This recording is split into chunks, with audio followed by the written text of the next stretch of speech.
17 News at Sunrise begins with breaking news. We begin this morning with breaking news overnight. The second man charged in the shooting death of 5-year-old Kason Guyton is behind bars this morning. Jeremy King evaded police for more than a month and slipped through the fingers of officers just 48 hours ago. And 17's Vanessa Dillon joins us live from downtown Bakersfield at police headquarters with more. Good morning, Vanessa. Good morning, Maddie and Alex. This morning, a small victory in the tragic death of 5-year-old Kason Guyton. He was shot and killed in February of 2017 as he sat in the back seat of a car traveling down California Avenue on the way home from the movies. Now, the case shocked and devastated the community, shedding a light on gang violence. Late last night, more than 2.5 years of investigation and police work paid off when officers took Jeremy King into custody. King and Jonathan Ray Knight are accused of shooting at the car 5-year-old Kason was riding in with his brother and their mom's boyfriend. But both Kason and his 7-year-old brother were hit. His brother survived, Kason did not. Their mother's boyfriend, whom police say is believed to be an East Side Crips gang member, was driving the car. Police believe he was the intended target. Back in September, police arrested Knight. And Wednesday morning, officers spotted King, but he escaped. Late last night, officers had another chance, and this time King didn't get away. He was arrested near South 8th Street and Haydar Road, just a block from Olivier Middle School. He was booked into the Kern County Jail on a warrant charging him with Guyton's murder. He's being held without bail and is due in court Monday morning. Now, Knight has been in custody since his arrest in August. He's pleaded not guilty. He's also connected to a shooting in Bakersfield neighborhood where no one was injured, but homes and vehicles were struck. Knight is set to appear in court at 8:30 this morning. We'll be at court this morning and bring you the very latest at noon. Reporting live here at Bakersfield Police Department, I'm Vanessa Dillon, 17 News. All right, Vanessa, thanks so much. All right, it is finally Friday. Let's go ahead and check out that weekend weather with Kevin. And yesterday was a pretty nice day, but the winds did pick up as we talked about. We did see a little bit of that blowing dust around the area. The high, 74 degrees, so below the normal of 79 for this time of year. So the temperatures were comfortable, but we did have to kind of breathe in that dusty air. 50 degrees in Bakersfield right now. Just a light wind out of the north-northeast at 5 miles per hour. And as we take a look at the hour by hour, starting out near 50, 65 at noon, we are looking at the lower 70s again this afternoon. So another great day. 41 degrees in Tehachapi with a west-northwest wind at 9. Those winds have calmed. I do expect those winds to pick up a little bit this afternoon. We have no advisories in place, but you can see here through the afternoon and evening, it'll get a little bit breezy into the mountains. 39 degrees to start off our morning, and then we will be looking at the 60s throughout the afternoon. By 3 o'clock, that westerly wind at 13. We'll talk much more about what we can expect for the weekend into next week, but first, let's get a check of the morning commute. We're going to send that over to Alex. All right, thanks so much, Kevin. Taking you outside for the first time this morning to the 99 at Airport Drive. And as you can see, it's looking pretty clear on that side of town. CHP is just giving everyone a heads up that the passes are going to be windy later today, like you just heard from Kevin. So just be mindful of that, especially on this Friday as you head out of town, especially over the passes. So just keep that in mind, especially if you are in a high-profile vehicle. Other than that, it's all looking great around the county. We'll have another check coming up in about 15 minutes. New this morning, a 3.8 magnitude earthquake rattled an area of northeast of Ridgecrest late last night. Here's a look at the quakes. The USGS says the temblor hit at 10:34 p.m. and it was centered just about 12 miles northeast of Ridgecrest. The USGS website listed reports of shaking in Ridgecrest and Trona and as far as Inyokern, Onyx, and Lake Isabella. About 2 hours later, a 3.7 magnitude earthquake hit the Los Angeles area near Compton. Although both earthquakes were not strong, the USGS says many people would feel those types of earthquakes, especially people on upper floors of buildings. The vibrations are compared to a truck passing right by your house. Seismologists say they've tracked significant movement along a major fault that goes through Kern County. The 160-mile-long Garlock Fault runs just south of Ridgecrest in the Mojave Desert. Seismologists who study the fault say it's capable of producing a magnitude 8.0 earthquake. Important military establishments, including Edwards Air Force Base and Naval Air Weapons Station China Lake, as well as the Isabella Dam, sit right near that fault. For as long as scientists have studied the Garlock Fault, it's been fairly stable. And this is key. It's never been the source of any major earthquake, but a new Caltech study says the fault has begun to move, likely as a result of the Ridgecrest quakes earlier this summer.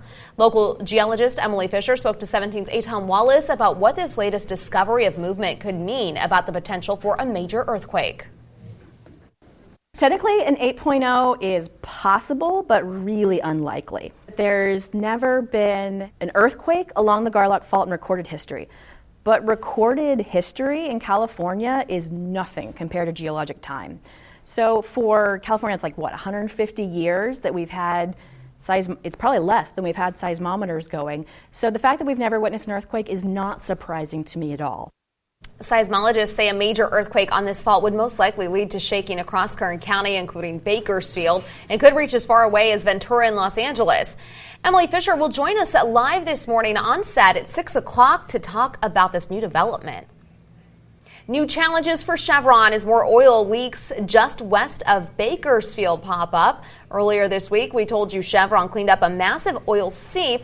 Oil and water was leaking from the ground at Simrick Field in McKittrick. A report released last week shows wildlife officials recovered about 32,000 barrels of oil. That's about 1.3 million gallons of fluid. But now a pair of oil leaks appeared over the weekend.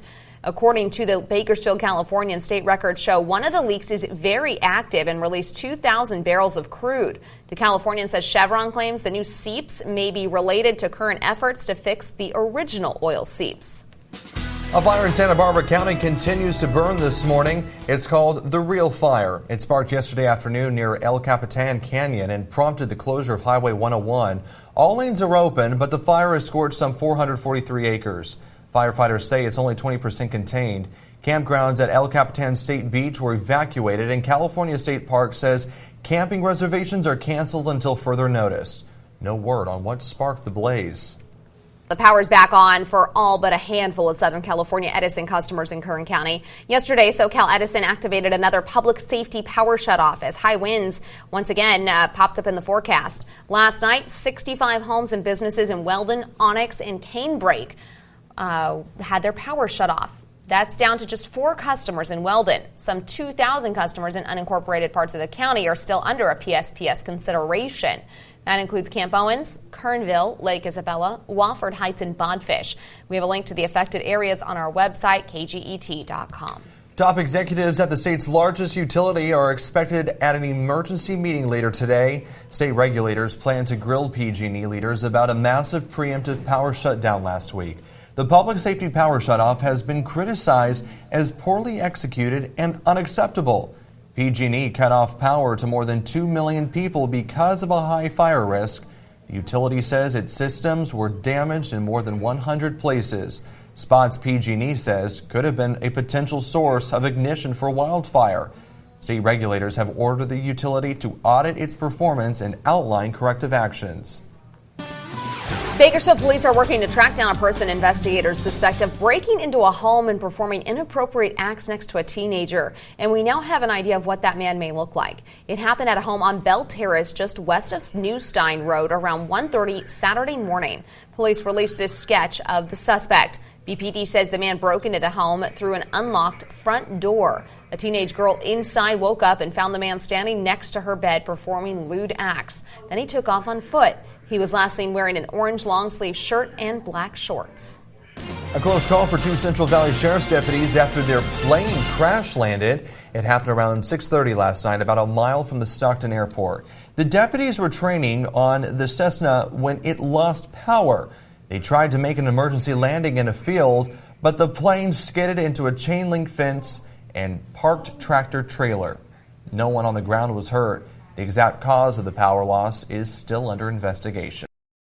One of the biggest flavored tobacco retailers, Juul, is stopping the sale of some of its flavored tobacco. But that's not stopping state lawmakers from seeking a complete ban here in California. Juul made the announcement weeks after the State Department of Health issued a warning urging Californians to stop vaping. Last month, Governor Gavin Newsom said he wanted to ban the sale of tobacco-flavored products in California through executive order, but he found it's not in his power to do that. State Senator Jerry Hill is behind California's Flavour Ban effort. It's so critical to the next generation. Right now, we are addicting that next generation. Lawmakers say they'll continue working to get Juul products off shelves for good when they come back for session in January.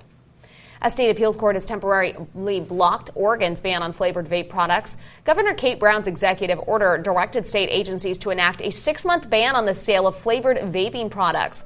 The rule went into effect Tuesday, but yesterday a court blocked the ban. The governor's office called the decision unfortunate, citing the, quote, ongoing public health threat posed by vaping-related illnesses. Meantime, the number of vaping-related lung injuries across the country continues to rise. The CDC says it's aware of nearly 1,500 confirmed and probable cases in 49 states. That's up 180 cases from last week. So far, at least 33 people have died from vaping-related illnesses, 3 of those deaths here in California. The majority of the patients are men and under the age of 35, and most have reported using products containing THC. The CDC is now calling the vaping-related illnesses EVALI, which stands for e-cigarette or vaping, product use associated lung injury. KGET Business Watch is brought to you by Grapevine MSP Technology Services, the Valley's leading IT service provider. Welcome back. Southwest Airlines has pulled its Boeing 737 MAX jets from its schedule even longer. The airline now plans to keep those planes out of commission through February 8th. That's about a month longer than what other airlines have previously announced. The lack of clarity on when regulators will allow airlines to operate the planes have forced airlines to repeatedly change their schedules. The 737 MAX has been grounded since mid-March after 2 deadly crashes. Airline executives say it is easier to cancel 737 MAX flights ahead of time rather than scramble to rebook passengers and crews at the last minute. Venmo is making the leap from your phone to your wallet. The app, which is owned by PayPal, will offer a Venmo-branded credit card starting next year. Venmo started with peer-to-peer payments and became popular for incorporating a social network with the ability to like and comment on friends' transactions. PayPal said some of the details like rewards and cash back are still being worked out.